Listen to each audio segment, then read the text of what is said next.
All right, so this is my first week back to strongman training. Log press here on day one with 175 for 12 sets of 3, so just a lot of rep work. And I supersetted each one of those with 10 pull-ups, so I ended up doing 6 rounds in all of, I did 6 rounds of pull-ups and log press, and then the remaining 6 log press on their own. Moving on to accessory work for day one, we have close grip high pulls here. These are, just kind of a cheat upright row. I use Juggernaut AI programming on the Strongman program, and my upcoming competition has fingal fingers in it, so I asked what I need to do to prepare for that, and Chad with Juggernaut actually responded back to me and said close grip high pulls would be a great move to do. So I'm giving them a whirl, and they blew my shoulders and traps up.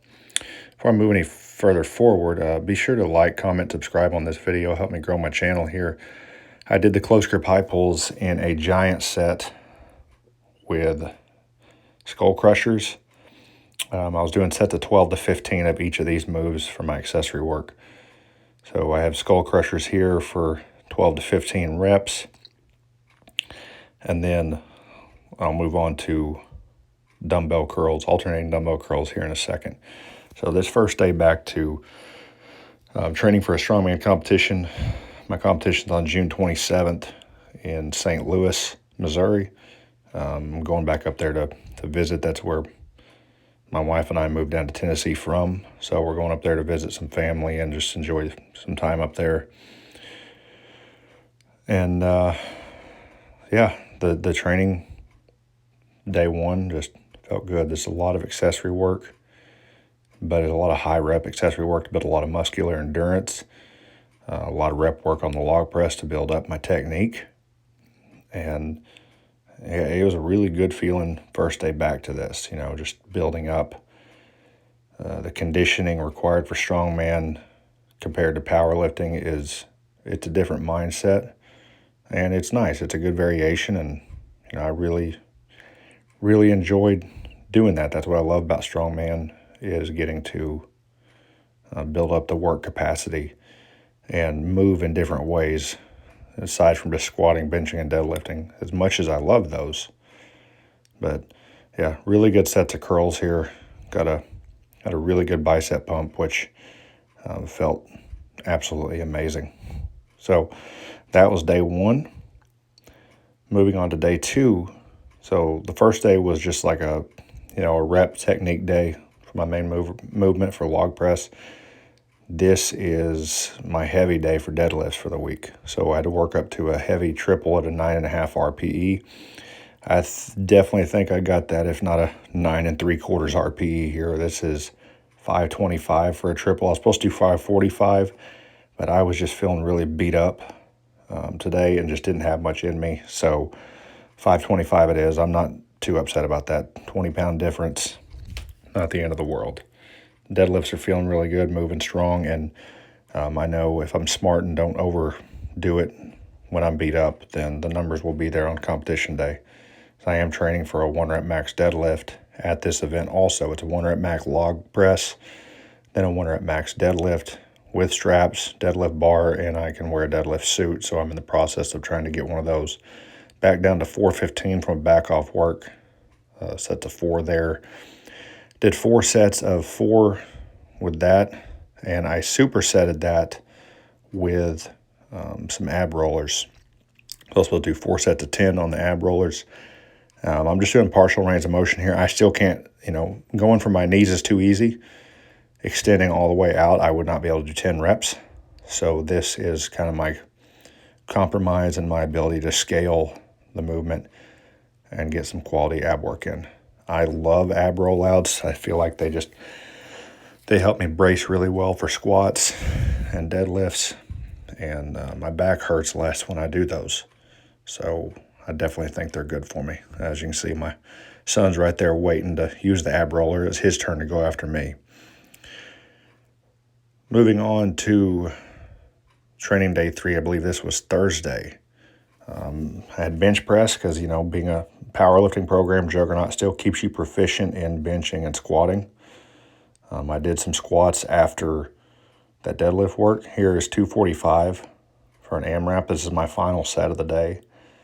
And it started out feeling really good. I was supposed to get 9 reps or more, and I was almost certain I was going to be able to do that.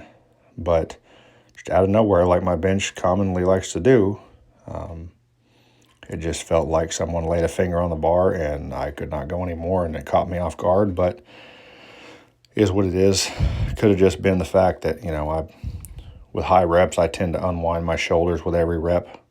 So that's definitely something I have to improve on. But again, I'm not too mad about it.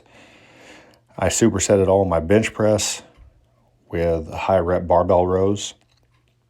So as you can see here, I started with 205 because I was supposed to leave like 4 reps in the tank every set. But this honestly felt too easy. So I'll probably go up to 225 the next week for a little bit higher reps. So I supersetted every set of bench with barbell rows. That's kind of my favorite superset to do because, you're rowing and pushing in a horizontal plane. And not only did I do that, but at the end of each superset, I hopped on my stationary bike and just did 30 hard seconds of 110 plus RPMs, and I was pushing over 400 watts on the bike. I love this Merak exercise bike I got off Amazon.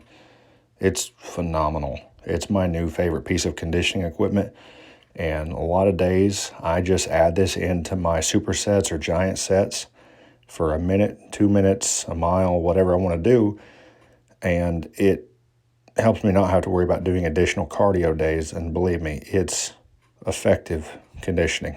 I've done it many days already, and it works very well. Then moving on to the event day here.